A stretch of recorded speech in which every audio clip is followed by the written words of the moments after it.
What's the best thing about a particular instalment of Doctor Who? Well, that's the mission with Happy Times and Places, where I, Toby Haydock, watch an instalment of Doctor Who, try to accentuate the positive, all the while seeing if I can guess what my special guest's favourite thing about the particular episode that they have chosen might be. Hi, I'm Reuben. I'm a Doctor Who fan. It's a TV show with that guy in the scarf who later changed into that guy who was the vet from All Creatures Great and Small. But what you may not know is that there were 3 guys that played the Doctor before that. The guy with the fancy cape is my favorite. And this is my favorite story from his era.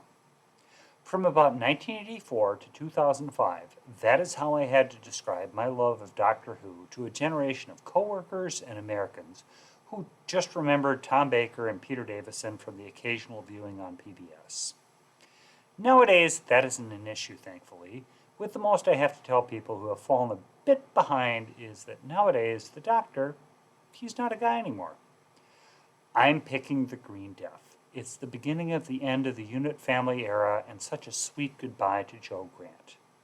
I am 12 years old and not very popular in school, as everyone thinks I am strange for bringing Target books to school, talking about a show that nobody admits to having seen, and yeah, in other words, I am a Doctor Who fan, American, of a certain age.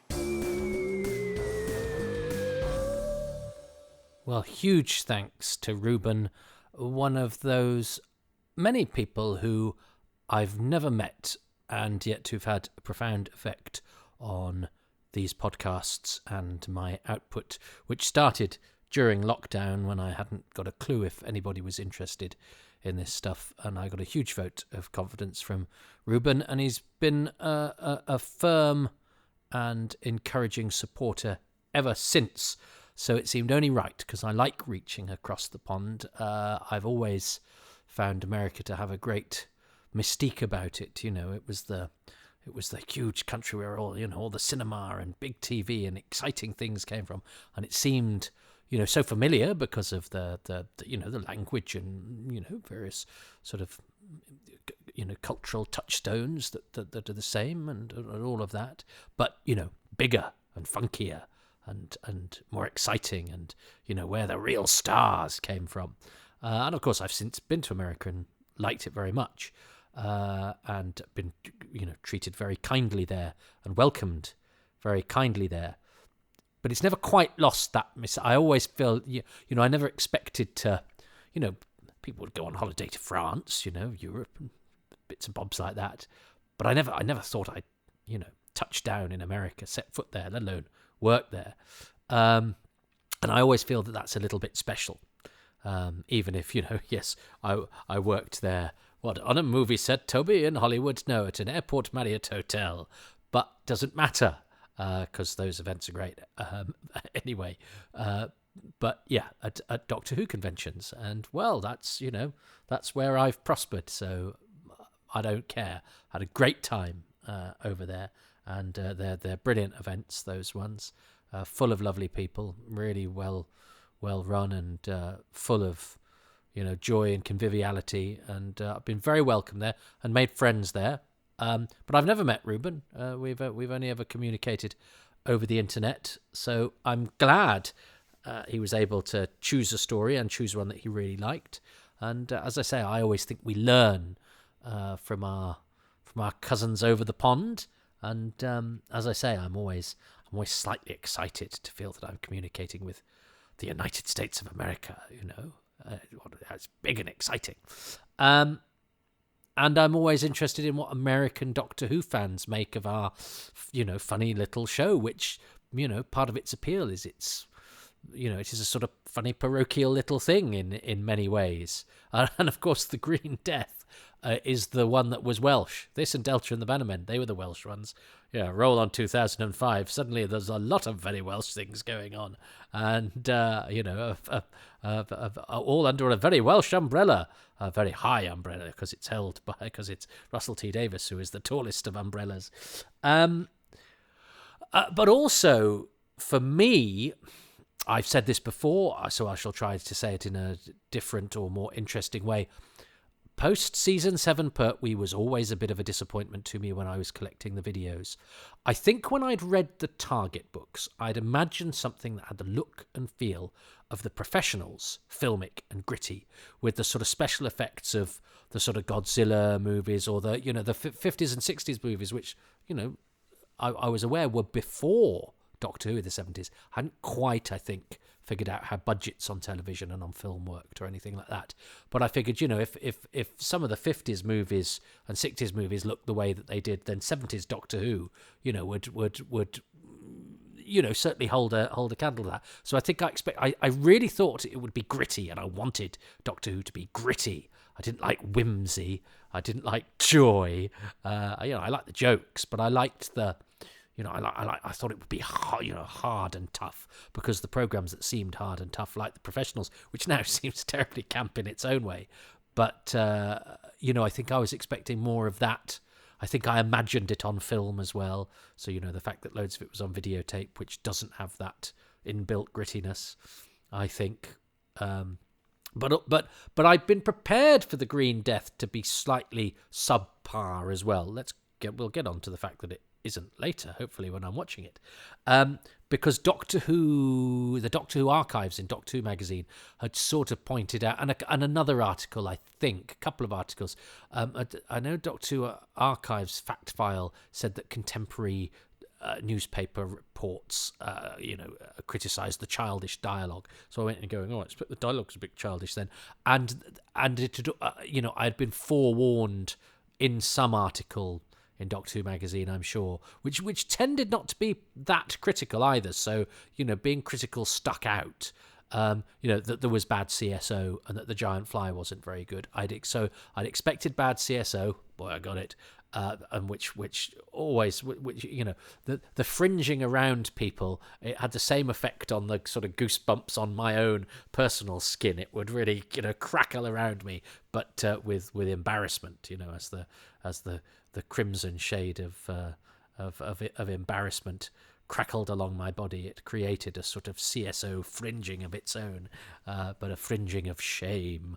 And the giant fly, was supposed to, was famously was supposed to be famously bad. And I'd also been prepared for the fact that some later external scenes were on CSO that should have been on film, which, as it turns out, is not accurate. The scenes with the Brigadier and Benton on location that are done in front of a CSO screen were always planned to be that way. They knew they weren't going to actually manage to pull them all off. It wasn't that they ran out of time and had to replan those for the studio. That was apparently always the plan. So that's very interesting. Now, so I've always been a little bit embarrassed by some elements of the Green Death, especially as they were part of that post-season 7 Pertwee that was a bit cozier, a bit less, tough guy, and sort of adult, in really inverted commas, than season 7. And that was the sort of Who that, unless it sort of embraced its wackiness, like Carnival of Monsters, which has always totally worked for me, or had the the elan, the sort of the great period, spoofery, and yet totally real within its own terms of the Time Warrior, and because that's set in the past as well, that's a slightly different vibe. I love those, but the unit stories, which, as I said, I'd expected to be tough and gritty, were always a bit of a compromise for me. But I have changed, partially doing this process where, a story that had, previously just been a bit average for me, The Sea Devils, I absolutely adored this time around. And then not long after I'd done it, I saw it at the BFI again and loved it again. But also, I am now much more charmed and much less on edge and much less looking over my shoulder for the cool kids to come in and me have to justify. Because this was also shown when I was at university, actually, on a Sunday afternoon. And I remember a friend of mine who was not one of those people who was sort of lofty and dismissive about stuff, which a lot of my mates at university were. he's a very famous actor now called Raza Jaffrey, but I remember him saying, "Oh, I saw you'd seen the end of episode 3 and thought it was a bit naff." And he'd said it, and he wasn't being unkind when he said it. He was going, "Oh, that wasn't great, was it?" And I was sort of going, "Absolutely fine, that bit. Oh, glad you didn't see some of the other bits." But so yes, it was on. It was repeated when I was at university, when I think the fact that we didn't look back at Doctor Who with affection anymore, but the nation had been trained to look back at it as some embarrassment, some menagerie of bad special effects and terrible acting, which I knew was untrue, and so that also made me furious, because it was not only wrong, it was unjust. But anyway, so yes, Green Death has always been having loved the book, although I found the book quite hard because it's a Malcolm Hulke book, so I had to be a bit older before I could really get it. But it was one of the earliest books that we had. It's very, very knackered, our copy. I say our because I have older brothers, so I'd inherited it off them, and I love that cover with the giant fly squirting Bessie, and then the it's got some illustration on the back as well. Loved all of that. And it's got interior pictures as well. I remember that there's one of Hinks, and there's one of Stevens with the headphones on, and all of that. Yes, so it was a very familiar book, and it seemed the green death dripping from the walls of the mine. That seemed like the stuff of nightmares. But it's a very different story for that. There's lots of other things going on. It's not all sort of atomic waste and industrial espionage. It goes to Hippieville, and it goes to Wales. So it's got a mixture of styles and personnel and adventure. But I'm expecting to be more charmed than I have before, because I've got over myself a bit, and I've embraced the charm. And that's not to patronise it. But actually, all the bits that work on their own terms, that are designed to be charming or fun or cozy or whatever, I'm much keener to snuggle up to them, whereas actually I wanted to sort of knock shoulders and get all bruisey with the tough stuff when I was at the grand old age of 15, when I think I saw toughness as sort of currency, especially in programs that I liked. But now I'm happy for comfort. I'm happy for the comfort of the long-haired unit family, and near the end of their reign, and of course it's the end of an era. It's the end of Joe Grant. But let us see what the Green Death has to offer. Let's set sail. Well, no, we'll get in the car and we'll drive down to Llanfairfach and watch episode 1 of the Green Death in 3, 2, 1. And I had a not bad copy of this either. A lot of my John Pertwees were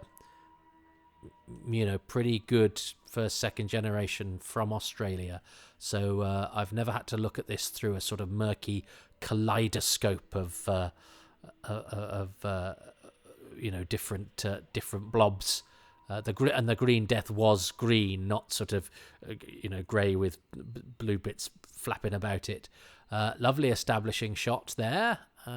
Says that we're in Wales, and I'm very drawn to this idea, of course, as well. Is that the mines and industry being closed. This is very sort of reminiscent of. Well, I mean, I wasn't around. I wasn't quite born yet of the 70s, but the miners' strike in the 80s was something that was, very much on people's lips, and industrial relations and all of this was very important in the UK, and workers' rights, which I think we've. I think we've learned to rue what has happened to the industry in our country, but also, the unions. The unions also, are not without, and I'm a union man very much so, but are not without culpability in the way that they conducted themselves. I'm not talking about the mining here, by the way, because I've never I've never been part of the miners' union, but I know there were other unions that were that took the mickey, frankly. And I've encountered arch unionism, and it can be a bit of a bore. But I'd always, on balance, I wouldn't cross a picket line just on principle. But anyway, let's not get into the politics of it. It's John Scott Martin here, who doesn't last very long. I like the fact that Stevens says, "I have in my hand a piece of paper," because of course he's misquoting Neville Chamberlain.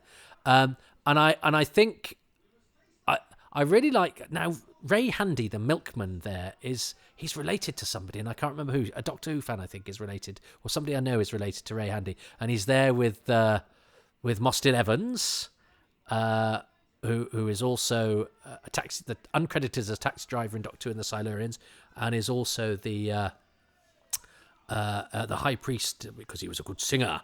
Of course, he's a good singer, very Welsh stereotype in Death to the Daleks. He's the high priest. And there's one lovely Stuart Bevan who, it's funny, when I was preparing myself to watch this, characters like him who'd been good on the page, but who were played by actors who I didn't, Stuart even admitted that this was probably the best part of his career, though he did do lots of adverts and stuff. He's a very recognisable face on television. But in terms of sort of drama parts, and the fact that he wasn't Welsh, led me to, and because I'd seen lots of sort of long-haired young actors in other 70s stuff be a bit sort of high-pitched, whiny and naff, I was hugely pleasantly surprised by how good Stuart Bevan is, and he is excellent. He could really have been really annoying, and I think it's one of the great strengths of this, that one of those sort of parts that that could have the potential not to age well at all, has aged very well, and I think Stuart Bevan's performance is very good. That's wonderful, isn't it? I mean, this is pure Doctor Who, and it's really grim. It's a great effect, the Green Death effect. And I remember sort of reading about this story and reading the book and go, there's this thing, and it turns people and it makes them green, and it's called the Green Death. I mean, as a starting point for a Doctor Who story, it says instant classic, doesn't it? Now, here's a very interesting observation, that because I think one of the bits of dialogue that were probably accused of being childish with some of the Doctor and Joe's banter, but it's rather fun how Doctor Who tells Jo Grant off for having an apple for her breakfast, whereas now you'd go, fruit for breakfast is actually pretty good for you. And he's going, no, you should have some protein. And you go, well, no, you can have fruit for breakfast. That's all right. Get your fruit and veg. Get your 5 a day in. I feel I need to clarify what I said about unions, because I am a member of two, yes. And I very much was in support of the UK miners in the 1980s, and I'm very much in retrospect too. And the way that Margaret Thatcher smashed the unions in this country was to its detriment, but that didn't happen in a vacuum. Unions have occasionally misbehaved in a really annoying way, and I'm not saying they gave her an excuse, but they certainly facilitated what she did, and there were certainly some things that were union-led in industrial relations in the 70s and early 80s that didn't do anybody any favours. But I nonetheless firmly believe that workers should be represented by a union, and that and that unions utilised properly can ensure fairness in the workplace for all. But like all good ideas, it can be messed about with. But I think that's the only reason I said that, is that so there we go. So union man, but be good union. Excellent shot of the dead body there. And of course all of these Welsh actors here are all the genuine articles, so that really helped. Not Stuart Bevan, who has did very well, but Mostyn Evans, Ray Handy, who's only on film, but I think he's excellent as the milkman. I actually think he's because he's quite cussed and he's quite pissed. He's pissed off Welsh, whereas Mostyn Evans is doughty Welsh. Roy Evans is sort of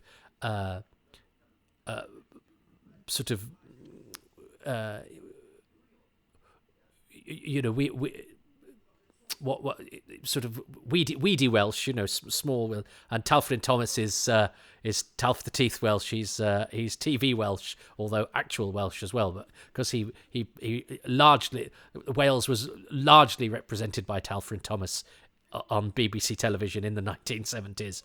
I mean, he's just essence of Wales. Although we haven't seen Talfrin Thomas in this yet, although he's very, very nice in this. He's pretty horrible in Survivors, and he's pretty oily in Spearhead from Space. And of course, he was Private Cheeseman in Dad's Army too. So very, very well known face. But they just basically call out the Welsh actors. Let's get them in to give us this real sense of place. Although they do actually go to Wales on location, but it helps to have them in the studio too. And I love the fact that Doctor Who is taking on the ecological storyline here, and some things that can seem dangerously like a fad, and you think, oh, it's very 70s, for ecology to be a thing, and of course, ecology is still a thing. We are eating mushroom fungus as a sustainable source of protein. We do have questions about energy and about efficiency and about how much fossil fuel there is left in the planet and what burning that fossil fuel does to it. And of course, Doctor Who should look at that and use that as a storytelling device. And I think whatever you think of it, and I know there are arguments that are, shall we say, green cautious. I still think you would say, you even if you were, you could still say it's an important storytelling. It's what Doctor Who does, just in the same way as it takes the popularity of plastic and makes it deadly. The Auton stories aren't. I mean, Praxeus does, and I think Praxeus does it very well. With the microplastics and stuff. But the Autons, Robert Holmes wasn't doing cautionary tale about the rise of plastic. He just went, "Oh, this stuff's all over the place. Let's make it kill people." Whereas this is a story that wants to inform, educate, and entertain. And I don't mind Reithian Doctor Who. The fledgling flies the coop. That was quoted in, I think, Gary Russell in a third Doctor summer special. Did little sort of reviews of every story, and they each had a quote.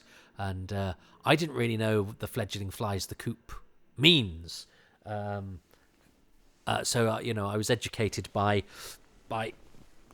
having to look up and discover what that meant. And so it's interesting, isn't it, how it's signposted this early on. It's like Doctor Who knows that this is Joe Grant's last story. I love Ray Handy as the milkman.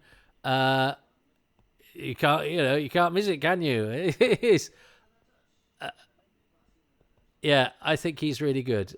He's the way he does "You're welcome, boyo," as if he's anything but welcome, and then he does some genuine Welsh here, doesn't he? Yeah. It's a lovely sort of dour, cynical performance, and I think it's he's a nice little character. He doesn't even get a name. But I think he's referred to later as Jones the Milk, but he's just credited as Milkman. I couldn't tell you anything about that cow. I'm sorry. I feel I feel like I've let you down. But the Brigadier's got a funky car, hasn't he? It's always nice to see the Brigadier in civvies. Nicholas Courtney in a flat cap. Flat caps. I wear a flat cap now. But of course we have the massive jaunt to Metebilis III. A whole load of the filming allocation to go to something that has nothing to do with the story at all and is essentially a protracted gag, because he's been promising that we go to the famous blue planet and it turns out to be this sort of deadly environment. That's a nice bit of reverse filming with the tentacle, though. It's a very effective sequence, nicely staged.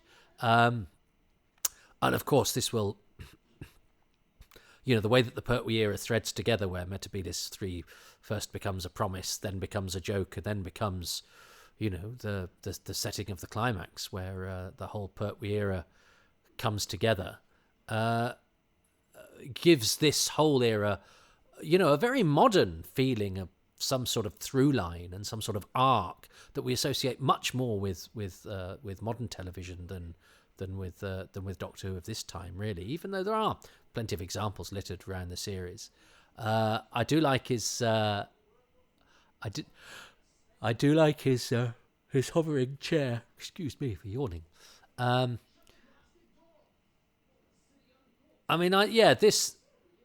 This sort of stuff is quite hard to stage, I would argue, in a multi-camera studio where you've got sort of klutzy, slightly farcy stuff, and that's quite a hard line. You'll contaminate my spores, but he does it very well. I think Stuart Beverly's excellent in this. I had the pleasure of meeting him just the once, I think, in a cellar in Shoreditch. Obviously, I know Katie now quite well, and she's a delightful person. But Katie was very, very fond of Stuart, and had reconnected with him when she came back to the UK. And as we see, obviously from those trailers for the Blu-rays and things. And but I didn't realise Stuart I knew in modern telly, because that's great, lovely comedy look. They've got a real rapport here. It's as I said, this scene in lesser hands would have been klutzy, would have been contrived. It is klutzy, but it could have been contrived and awkward and slightly forced. But they've clearly rehearsed it, and they're clearly bouncing off each other in a way that makes this, I think, potentially quite. And look at the way that it's shot as well, shooting her through those wires stuff. Everyone's very well placed. It's very nice direction from Michael Bryant. That scene is deceptive, because I think it could have been problematic. Not in today's meaning of the word problematic, where you discover that one of the actors has a political opinion, or even likes a different colour than you do, and you decide that they shouldn't be employed anymore. I don't mean that sort of problematic. I mean problematic as in badly staged. And I think the writing here is a bit sort of childish, but Katie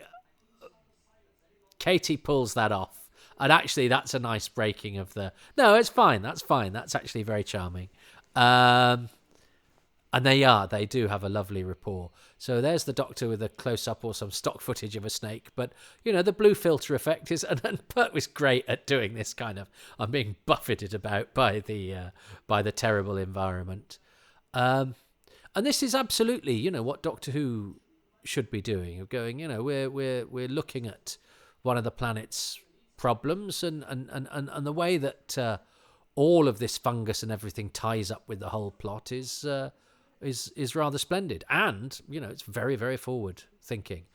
Barry Letts being an environmentalist, I think, was to Doctor, because I don't think this is being particularly didactic. As I say, I think even if you're sort of green cautious, the amount of story elements they get from the environmental concerns of the production team, or the writers at least, or Barry Letts, justifies the preoccupation with it. Not because at the end he's gone, you'll have to be better at all of this stuff.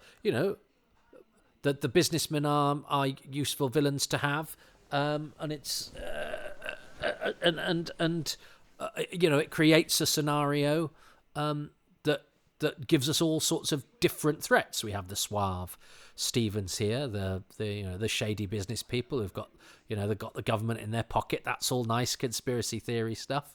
Having the hippies as heroes is quite nice, especially as they're not annoyingly portrayed hippies, which is not always the case in 70s drama. I will talk at great length about Jerome Willis, who is very special, has a special place in this old Whovian's heart. Oh yes, because they're just trying to phone the doctor. So yes, and this is the doctor, being acquisitive, and as we, I mean, I actually think that's okay. I used to be slightly embarrassed by that, but I think that's all right. And I love the fact that his jacket's torn. But of course, at the moment it's a gag, and he's going through these trials and tribulations to get this beautiful crystal. But that's going to be his greed, especially. And I love the fact this John Pertwee's doctor's greed, because John Pertwee was famously would nick a half-inch anything if he could. If there wasn't the thing about him unscrewing a compass on the SS Bernice. I think you quite like going home with stuff. Jerome Willis. No, I'll talk about him later. And I like this is very clever, the way that the dialogue interlaps. I mean, it's not rocket science, and it's a writing format that has been used elsewhere, but it's nice to see it in Doctor Who. I love the way Michael Bryant's shooting this very cleverly and subtly through the various bits of equipment, but not losing anybody's face. No, and then no waste, no pollution. That's brilliant. That's really good, and, especially as this is a sort of kids program in a way. But I love the juxtaposition. The different stories that are two heroes. Hero number 3 is stuck on is feeling a little blue on Metebilis. Lot of solo moustaches. You don't see the solo moustache so much anymore. So a lot of solo moustaches in Colony in Space too. Perhaps Michael Bryant had a thing about solo moustaches. I saw Michael recently. He's in his 80s and is still as game as anything, and a lovely chap.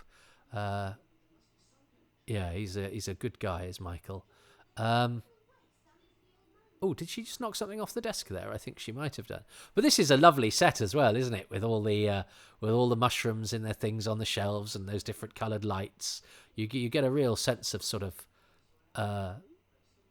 batty scientist. And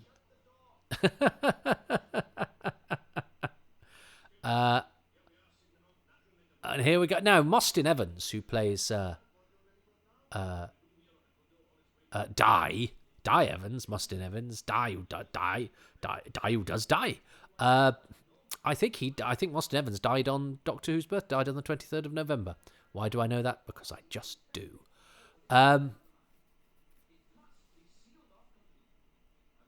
So yes, and this evil bit. I've watched a bit of Doomwatch recently, and it's much sort of trendier than this. And actually seems a little, in places seems a little more childish, actually, although this is very childish, but it's hilarious. The spears being chucked and the tentacles and everything buffeting the TARDIS, and then the Doctor coming out and answering the phone. I think all of that is truly delightful. It got up my nose a bit when I first watched this, because I wanted the Doctor to be in the story. This isn't part of the story. The Doctor hasn't joined the story yet, but actually, in a 6-parter, you can afford to have a sort of comedy diversion for the Doctor. And John Pertwee coming out with his shoulder torn, going, "I'll talk to anybody," is really funny. Having done, overreached himself and stolen, and that will come back to haunt him. All this stuff on film is lovely. And there's Roy Evans as well, who I've got a lot to tell you about too. That's a great shot of that lift going down. It's only when we get the studio lift with the CSO that we have a problem. So yeah, I think for Doctor Who, all of this office boardroom politics stuff, particularly as Jerome Willis is very studied and very suave.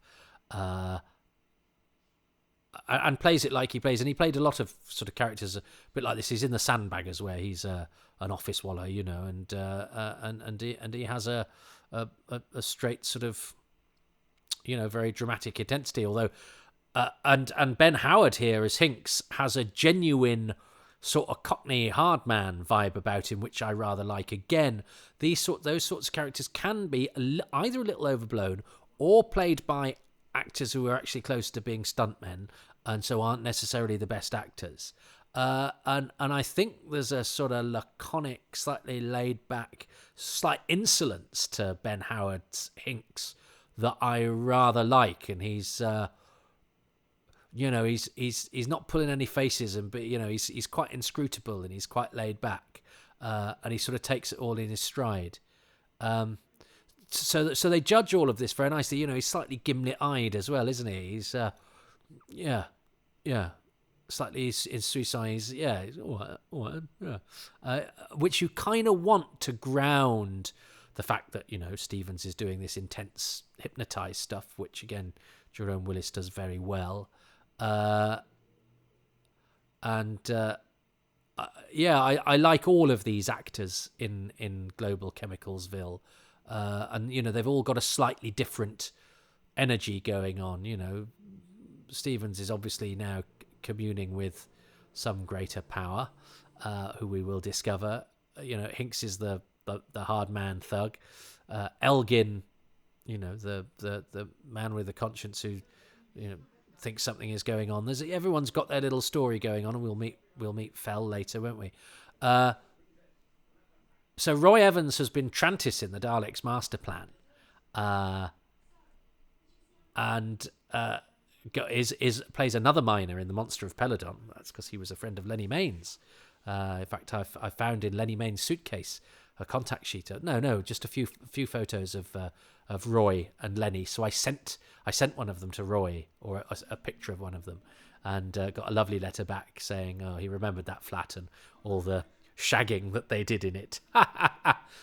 So poor old Di has got the Green Death, and it's quite nice how he, Bryant didn't dwell on the green on his hands there. It was sort of there, and you could see it. And that's the great thing about when you're watching Doctor Who in the 70s. Special effect might be there, and you'd have to sort of you'd glimpse it, and then that'd be the bit that you'd remember, and there was no rewind or playback or pause.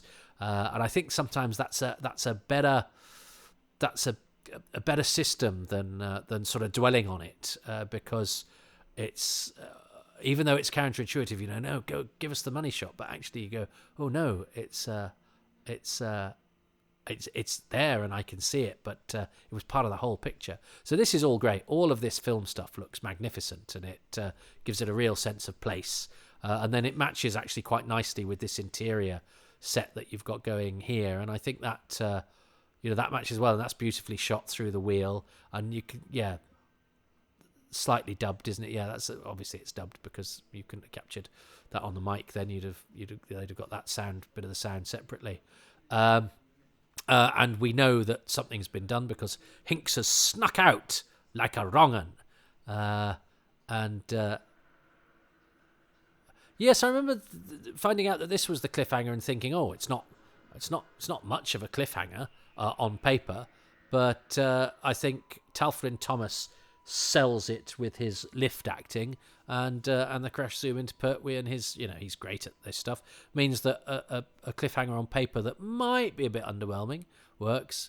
Stevens, Jerome Willis, how lovely, and the three Welshmen. Mitzi Mackenzie, who I've had the pleasure of meeting, playing Nancy. Yes. So there we go. That's episode 1 of The Green Death, and I have to choose something that I like better than everything else in episode 1, and the wheeze is that if my choices match with the majority of Reuben's choices, I will win a prize. I will win a protein-rich mushroom or something. I will win a blue crystal. You don't want to win the blue crystal, Tobes.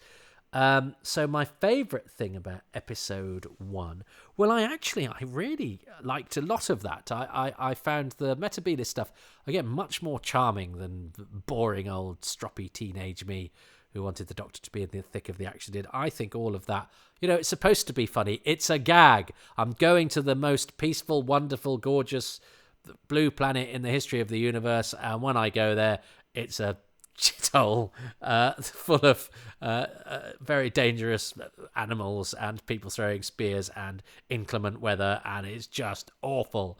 And then I come back and the phone's ringing, and I'll speak to anyone.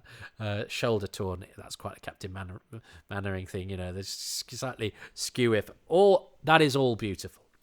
I think against the odds, Katie Manning and Stuart Bevan pull off that introductory scene between Joe and Cliff. Cliff could have been really annoying, Cliff could have been the real weak spot of this, young love interest, idealistic hero. He could have been a falsetto bore, as often those sorts of characters were could be in 70s TV. And I think Stuart Bevan, I know Michael Bryant worked very hard to cast that part and didn't want to cast Stuart because he and Katie, were in a relationship. They didn't want it to be nepotism, but actually it's great casting. Stuart does a very, very good job.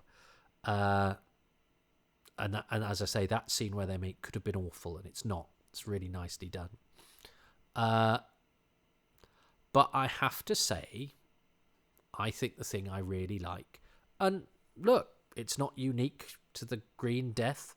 It's not the most amazing thing ever, but as a storytelling device and in Doctor Who and in a script that's trying to say and talk about interesting things, I love the explanations where the dialogue between Joe and Cliff and the dialogue between the Brigadier and Stevens jumps back and forth, telling each different new protagonist in this story's perspective on things, and it leaps into your ear and it plays with, it snaps your synapses, makes you perk up and go, oh, they're doing, this is galloping along, and this is buffeting me with, with the dialogue and character and stuff. And it's a maybe quite a simple device, but it works really beautifully. And if you're an 8, 9, 10-year-old watching this, or even a teenager watching this, you go, oh, that's clever, I like that. And I'm admiring of anything that has that sort of ambition to, especially when you're doing exposition. And because it's summing up the themes as well, exposition and sort of subtext, it very artfully integrates both of those things together and throws in a bit of character as well. And the different vibes between the scene in the Nut Hutch and the scene in Stevens' office. So it's a melange of all sorts of a few different things going on there, all very sort of carefully orchestrated, that fit nicely together and work. Which is a shame, because I should really be going for the Green Death effect, shouldn't I? Because that's very good as well. But no, I'm going to stick to my guns, and I'm going to go the overlapping dialogue explanation scenes, which I think are very well done. What has Reuben, who I've never met, but who has been such a vital contributor to these podcasts and my Patreon, of being one of the first to show faith in whatever it is I throw out there, and really help to get these going, and to justify the time I spent doing them. So let's see what Reuben has to say, the American perspective, which is always interesting, because did you know in America they don't have a Wales? Let's see what he makes of Doctor Who's trip to Llanfairpach, and what he likes best. Okay, to pick a favorite thing, I'm going to get the obvious one out of the way right away. It's Jo Grant, Katie Manning, just amazing. She shows her independence here. She's running away from the Doctor. Just brilliant. How can you not love Jo Grant? Hands down my favorite companion from Classic Who, and just love her. She's so good in this. I don't have the words. Amazing. Oh, thanks. Well, yes. I mean, I love Joe. I mean, I first encountered Joe when they showed Doctor Who and the Monsters, which was parts 1 and 2 of The Curse of Peladon, as a surprise repeat. Thank God my mum had spotted it in the Shropshire Star television listings and watched it, and I'd never seen Joe Grant before, and I soon scrawled TH4KM on my school exercise book. I must have been all of 8, but I was so in love with her. I still kind of am, I think.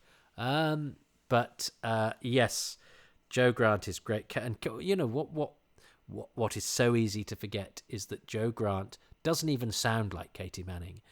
Often leading actors,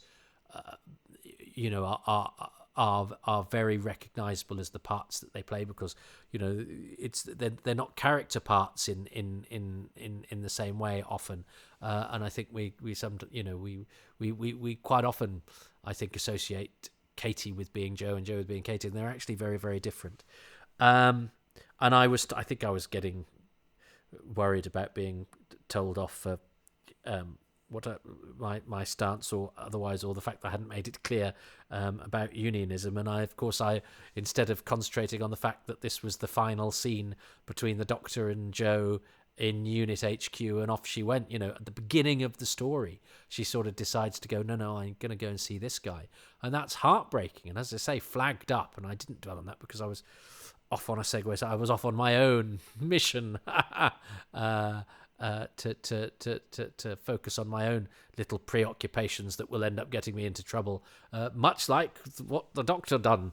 But no, that's very important that she decides she wants to go and see this sexy version of Doctor Who, basically, and she sort of outgrows him, and that's really rather heartbreaking. And Pert was lovely in that. And as I say, he says the fledgling flies the coop. He's kind of seeing this coming. She's and yeah, isn't it appropriate that in her last story, she, like Rose runs towards the TARDIS, Joe runs away from the TARDIS towards the story to grapple the story. When the Doctor's got his eyes on something else, the Doctor doesn't even realise the story has begun. So actually, younger me was wrong. The Metebilis thing isn't just a sort of lazy bit of padding to give the Doctor something to do before he arrives proper at the end of episode 1. It's because the Doctor doesn't realise where the story is beginning, and Joe does. And how much does that empower her? How much does that place her front and centre? She is the leading protagonist. And I actually love the dynamic that you've got Joe and the Brigadier. I always love it when the Brigadier, is a story driver rather than a story reactor. And, he's important. I love the fact that he and Joe take the lion's share of the hero work in that episode. They don't have the Doctor to be finding out what's going on. So Joe finds out in one place, the Brigadier finds out in another. Well, the Doctor has his eyes on the wrong prize. And we know that will come to bite him later. But actually, it means that, he's not centre stage because he's not noticed where the adventure should be beginning. And I think that's rather clever, and that's rather interesting as well. It hadn't really occurred to me until, Reuben points out, Joe, and of course I often fail with because everyone's every guest on this is coming to this new, so will of course their Doctor or their companion they'll want to flag up, whereas I probably look through them to get to the nitty gritty of the individual installment. But there's absolutely nothing wrong. Of course, why wouldn't you choose Joe Grant? And I probably might have waited to episode 6 or for my bonus thing to choose her, which was bad gameplay, because of course choosing her for episode 1 means that Reuben will get the Joe Grant point, and I can now not choose her, though I can choose, something she does or an aspect of her. And, I suspect I would be very surprised if I don't choose her leaving scene, or some element of it. I can already see there's a lot to choose from that last installment. But yeah, it's Joe is not, marrying somebody she held hands with in episode 4, to use a cliche.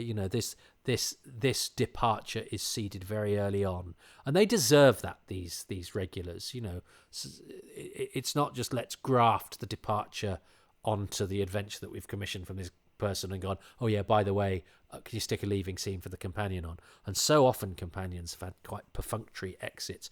This one, I mean, Liz Shaw didn't even really get one.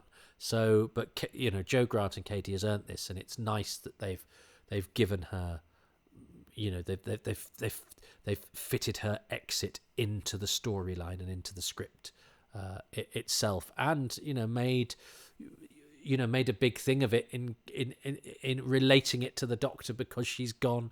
Her eyes have been turned by sexy younger, her blow up Doctor. Oh, it's lovely, and it's so sad, And of course, for years, Katie was the one who was never coming back. She'd always say in interviews, I wouldn't come back. I'm done. I've gone. But she did come back in Sarah Jane, and of course now in Power of the Doctor. Well, it was a cameo, but it didn't matter.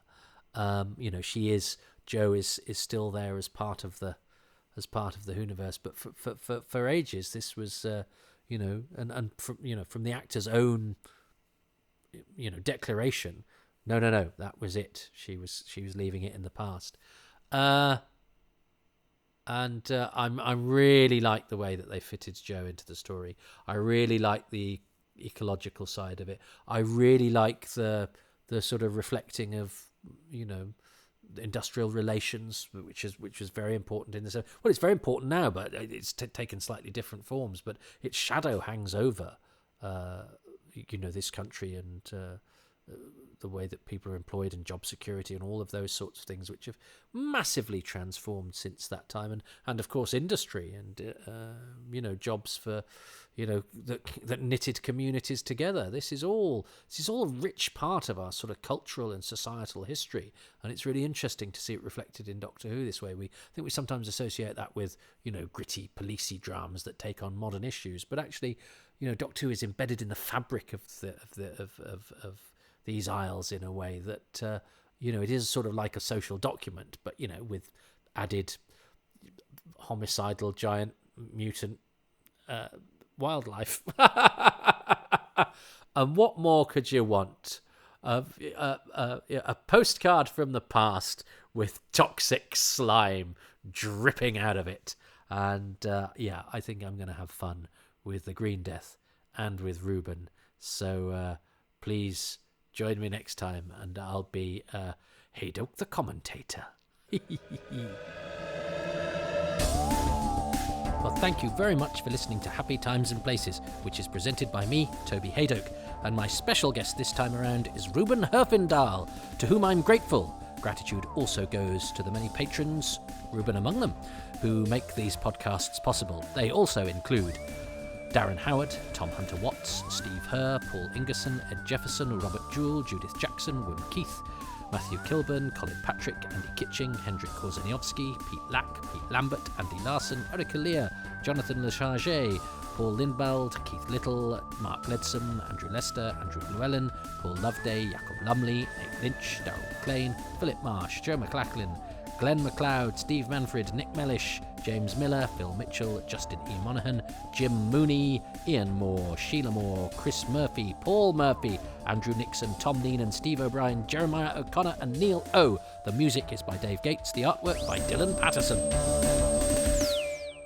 Would you like your name read out on the credits? Well, that is one of the bonuses if you are an inhabitant of Patronville. Where is Patronville? It's a mythical place where you have to cross the internet's palm with silver, but only £3 per month. And then you can get access to a place where the streets are lined with bonus releases, exclusive videos and audios just for you, monthly AMAs, pictures of my dog on the billboards surrounding the village green. It's a patron page, my patron page, patreon.com/Toby Haydock. It's £3 a month. The tiers do go up, and you do get a few extra things as you ascend the tier ladder. You don't know, tiers are a thing. They don't need a ladder. The tiers are there. The ladder is unnecessary. It's like saying very unique or opening gambit. The second word does all the work for you. So I'm kicking the ladder away. It's just a tier system. And as you ascend the tiers, you do get various other trinkets, but they're all worthless. Get my advertising. I mean, everything of any value is at the lowest tier because I'm foolish like that. You do get other bits and bobs, but it's a kind of pay what you can afford / what you think it's worth sort of system, which I think is the best way of doing these things because it's awkward enough asking you for money, to be honest. Most people, podcast for free, but or do they? I don't know. But a lot of podcasts, all podcasts are free. This podcast's free. If you're listening to this on iTunes, it's free, isn't it? But you'd have got it 6 months in advance if you'd been a patron, and ditto the too much information. They're usually about a month in advance because they take a bit longer to do, although I'm working on a new system where they won't, and indefinable magic. But you are always ahead as a patron, and you get 3 releases per week and a picture of my dog. So that's sort of 4 days a week where something drops, whereas in iTunes land and Podbean and Spotify and all those places, it's just a couple of times a week. So you're well behind, suckers. So yeah, look, I'm a self-employed freelancer, so doing this sort of stuff is part of my living employment, artistic expression, whatever it is. And so if you are inclined to fund the arts in the new form that they take, which is basically people gassing on into their home equipment and wanging it out there rather than have to bother about quality control and BBC guidelines and all those other things. Well, here we go. This is the future. This is the brave new world. And it costs £3 per month. And with a 10% discount if you sign up for a whole year, that applies to all the tiers. You get 10% off if you give me a whole year of your life. If you don't want to do the monthly subscription, don't want to commit, or just don't fancy it, but you occasionally go, do you know what? He sounds hungry, and I've had a pay rise, or I'm feeling flush, or neither of those things. But he sounds like I like to joke what he did, and that seems like it was worth £3. You can buy me a coffee for no commitment, and it's just a one-off thing at ko-fi.com/Toby Haydock. It's not really a coffee, it's a metaphor to make this whole business seem a little less seedy. You could be buying all sorts of things from me, but but you're buying me a coffee. That seems nicer, doesn't it? So that's ko-fi.com/Toby Haydock. But look, I know the way of the world, and I certainly know the way things are, where everything's the expense of day-to-day things has ascended into lunacy. So I'll tell you what costs you nothing but would really be appreciated is if you went to iTunes, Podbean, Spotify, all those places, and gave these podcasts, Toby Haydock's Time Travels, 5 stars, and also left some very positive reviews, some feedback so that people know what they're in for. That really, really does help. And if you retweet, Facebook, social media, the heck out of these, Twitter, I'm not calling it X. I still call them opal fruits, so I'm not calling it X. It is an X-Twitter. It's a current Twitter for me. So do all of that stuff. That just really helps, and it helps to make other people see that these are out there, and it makes it worth the time. Not that you don't make it worth the time. I'm very grateful to you for listening.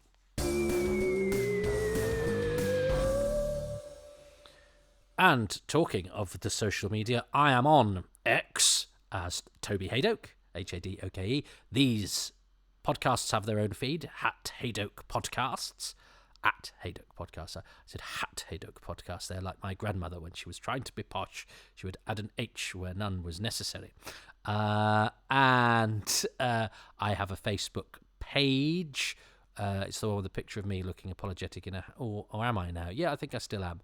But I've got a professional page and a personal page. I'm trying to migrate people who are just here for the work onto the professional page, because that's where I'll put all the podcast, all the comedy, all that sort of thing. And my personal page will I think soon become one where it's it's just for friends and family, because it's nice to put things up of a family party and it be just for sort of people I know, like for most people. So go to my Facebook page for me as a comedian, performer, whatever it is I am. and that's where stuff goes as well. And I'm trying to get good at the Instagram with videos and things, and I think I'm not bad. I've been editing highlights from my comedy nights where fabulous people like Sarah Millican and Joe Lycett have been appearing, and that's at toby.haydoke. So get my Instagram up, because I've done quite well on Twitter without trying. I've done pretty well on Facebook without trying, and I'm having a bash at Instagram, and I see people who just pout with blenders, dwarfing me, and I do output. But there we go. Perhaps I should pout with a blender. Maybe, if by the time this comes out, you go to my Instagram and I'm there pouting with a blender, it's because clearly my artistic output was not good enough. But who knows? I'll start unboxing junk mail as well. Oh, look, Oxfam want a monthly donation. Whoa. I'll do all of that. I'll do anything.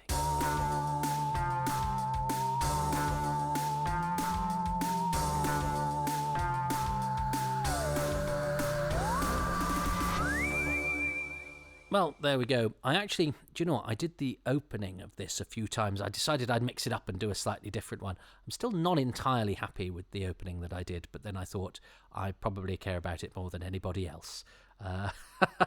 But I just thought I'd mention at the end, just in case it's ruined your whole day, going, he's done slightly different wording for the beginning, and I'm sure he stumbled over one of them. Well, that's about 12 takes in, and I thought, why am I spending so long on a bit that probably do people fast? Because the tune, I was thinking about this, the theme tune is quite long, and I did experiment early on with just doing one of the stings as the opening, but it felt wrong to me.